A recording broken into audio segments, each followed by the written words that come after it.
Live with Rudy Huber. We're near Burdock, Illinois, just east of Tuscola, picking corn. And so, anyhow, I just wanted to do a real quick uh, live from the combine, kind of let you know how things are going over here.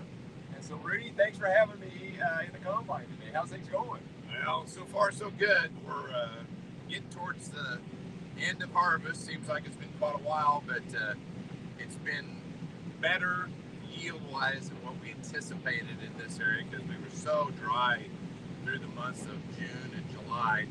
Luckily enough to have some rain in August, which helped our soybean yield. So yeah, we're doing okay. I think everybody's going to have a pretty good year here. Good. Well, you and I were just discussing that this field. I was up in this field with Road the planter back May 14th or May 15th. Probably a little later planting date than normal, but it was wet earlier this spring.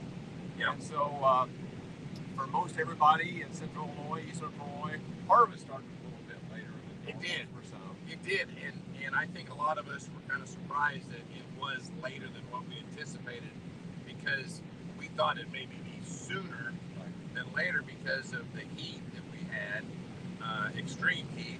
But sometimes Mother Nature just takes care of us in different ways, and I think it just held on longer, which, as it turns out, was beneficial for us too. Right. Yeah, I know. Douglas County and Champaign. We talked about this earlier. Also, was drier there in June and July.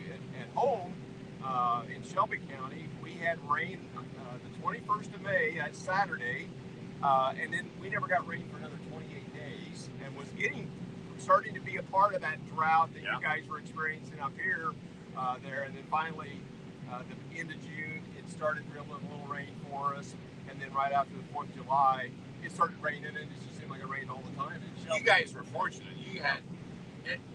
You were near enough that I-70 corridor, I call it, and they got rain. If we got a quarter of an inch or a half, they get an inch and a half, it seemed like, and sometimes too much. My son lives in Mascoutah, and he was in one of those rain events. They had 7 inches in one day. Okay. One day. But, I had a friend of mine during the summer. He was fixing something with a backhoe, and he was having to dig down near a cornfield. And he dug down there, and there was corn roots down a little past 6 feet deep. It's amazing. It is. Yeah. So lots of times our hybrids will go after that moisture and just keep going down to help keep itself alive.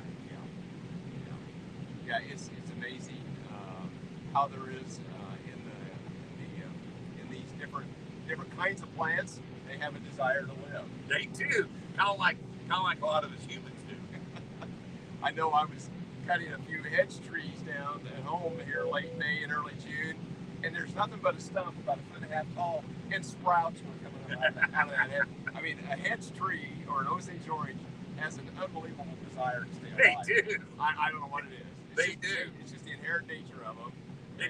If you tried to plant a maple or an oak or something like that, and you took very good care of it, well, then it may live, but it may not live. Some of these others always call those trash trees, to where they'll grow up in a fence row somewhere, and it's like you can't stop them. They just keep going. They have a life of their own. So well, anyhow, variation across the east central part of the state as far as rain, and I think the reports back at home in Shelby County is the corn is better than they thought.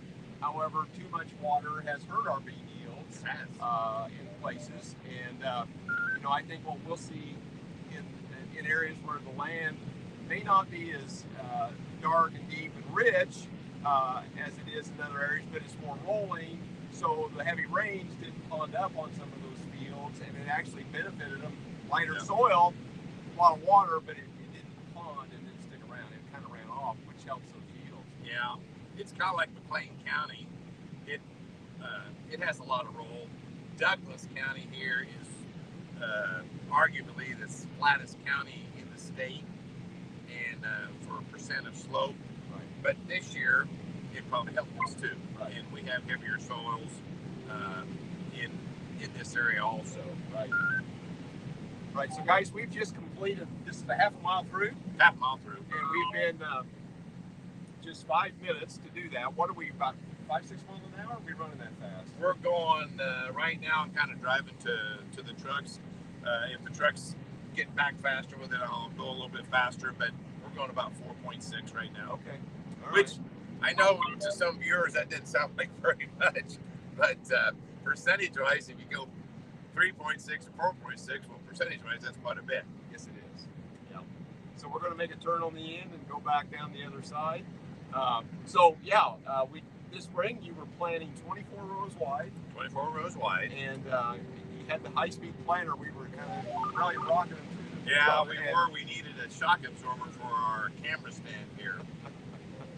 So now we're headed. You notice the sun maybe it's changed around here. We're headed straight west, and you're harvesting 12 row wide. 12 row wide, and I told Brad earlier that for years we had an 8 row, and it was fine, but in order to get the acres accomplished that we wanted to get done before the end of harvest, we had to put a lot more hours in. So we upgraded a few years ago to 12 row equipment, and it just makes it a little bit easier there instead of trying to shove it all into too small of a head there. Yeah, and I suppose with that 8 row head, probably a lot of times you'd have to take the head off to go down some roads. Sometimes you would, and sometimes on some of these small roads that we encounter in some of these rural areas, it's pretty tight there. Yeah. And if you meet a car, which we don't have a whole lot of traffic around here, Right. but if you meet a car, then there's not enough room to get over, so you may have to turn into someone else's field if the crop's already off. Whereas now we just fold the corn head up and go on. So it's just convenient, just like everything else we have nowadays. So yeah, you mentioned this is a folding head, so it'll fold up to about 8 rows wide or 8 rows wide, right? Less than 8 rows wide. Yep. And so it makes more productivity out of it, just because you don't have to detach the head and all the parts that go along with to make the head work. So you just fold it up, head on the road, Go on. go on the next one. So that makes it really nice. It's kind of like having electric windows when they came out with those. That was a big deal when I was a kid. If somebody had like a Buick with electric windows, that was just because all we had were crank windows in our station wagon. And it was usually a Pontiac wagon. My dad liked Pontiac. Okay.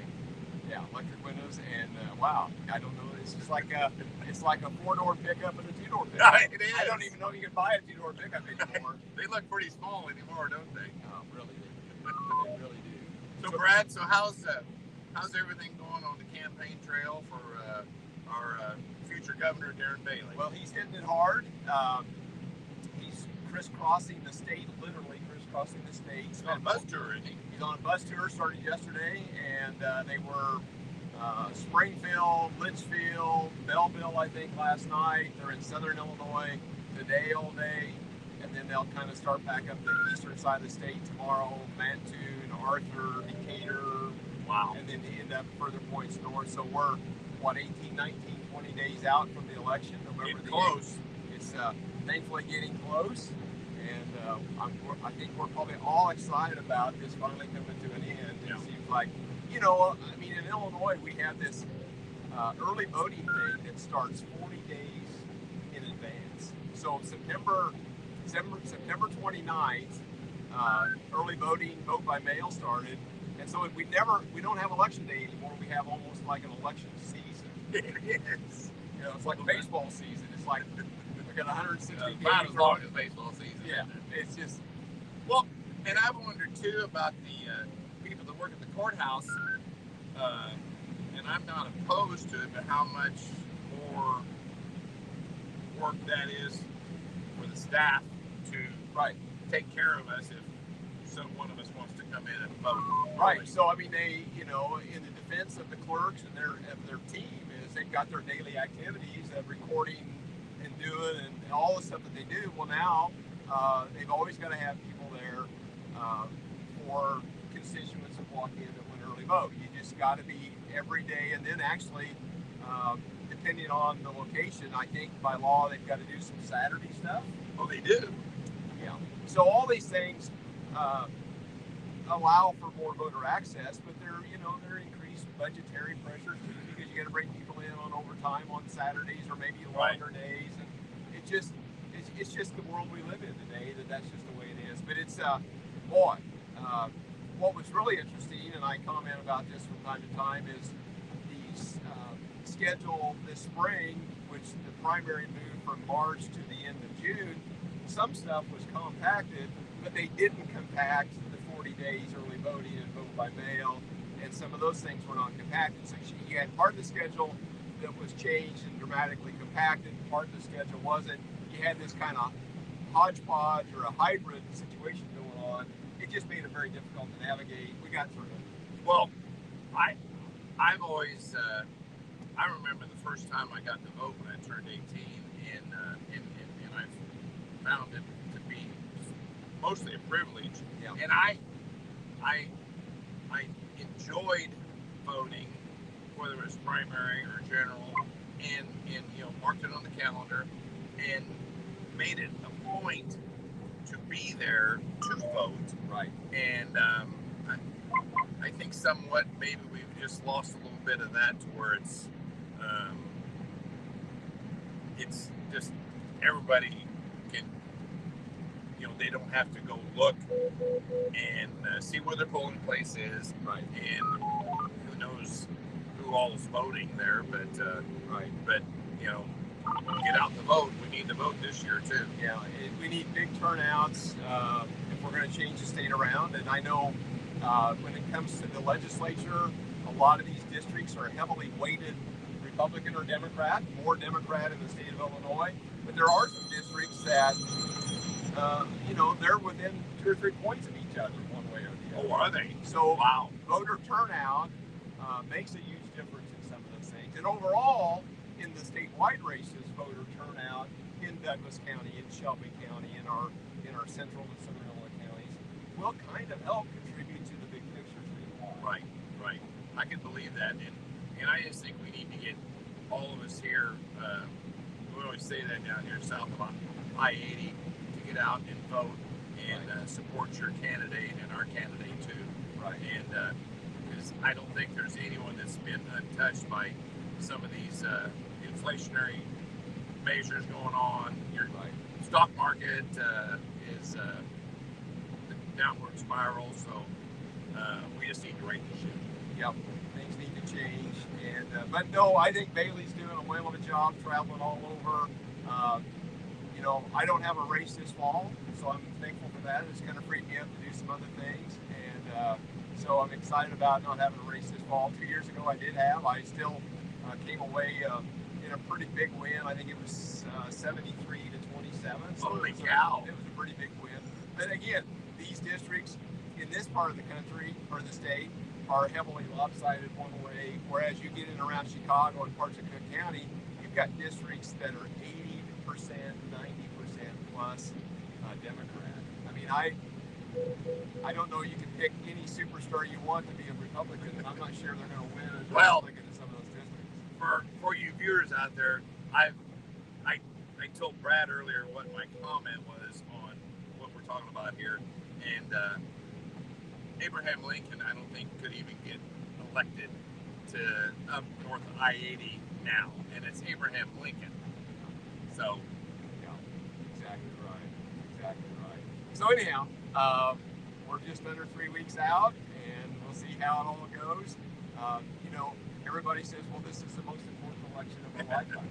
And I know that probably gets to be kind of worn out, but it is. I think the issues get more and more difficult, and the policy shifts become more and more extreme every year, and it's just very difficult to kind of navigate and to make that all work out right. So, I don't know. The clock will eventually run out, and sometime, hopefully the evening of November 8th, we're going to know the direction for our state for the next 4 years. Hopefully, we've been talking about this for a long time, is this out-migration of people. yeah. And, before we went live, we were talking now the 6th one of the larger corporations in the state of Illinois, I think last week or week before, announced that they were moving 500 employees out of Illinois. It's a lot of taxes. Yeah, it's a lot of. I mean, it's a lot of. It's like billions of adjusted gross income that relates to millions, hundreds of millions of dollars worth of tax revenue. And Brad, I had read last year about this outward migration last year, and the article I read, the numbers they used was the vast majority of families that leave, they're making north of $100,000. Right. So, I mean, that hurts us too, Right. On our tax base there, I think. Right. Exactly. Hey Rudy, I'm going to kind of try to swing the camera around. We're All right, picking up the we're gonna unload right here. We're going to got the grain carts, and I'm going to just kind of probably do this by hand. Hopefully, we can kind of see the grain running into the There it grain goes. cart. And I'm going to see if we can get the full shot. I don't know how this is going to look. I have a app on the combine here. It's called Machine Sync, which is a John Deere. I don't know if anybody else has it, but once he latches onto me, then he follows me. He'll follow me wherever I want to go, and I can move him forward. So I'll move him. I just toggle a button here, and then it moves him forward 3 feet, and I can move him forward another. You can control the speed of the tractor right here from the Yeah, from right. the cam. And then each time he comes back to the exact spot on the grain cart, each time he comes back to see me. Interesting. So technology, Yes. it's great when it works. Yeah, no doubt about it. And that's we've been doing more of these live streams, our town halls on Tuesday night, and people ask about that. And I said, well, actually, once we get into the live stream, that's not too bad. But it's getting ready to go live. That's always the tense part. Oh, it is. It is. We're now we know how some of those actors back in the 50s and early 60s that were live television shows, and they didn't always go to plan. Right. Right. There was some hiccups and miscues on that. Right. Well, guys, it looks like the cart's about to get, or the combine's about to get the out. It looks Now like there's the banker's corn going in there. and it looks like lunch is here. So Lunch is here. We're going to end the stream and take a break for lunch. Guys, thanks for tuning in. And as always, thanks for joining us, and like and share our content, and we appreciate it. Have a good day. Talk soon. All right.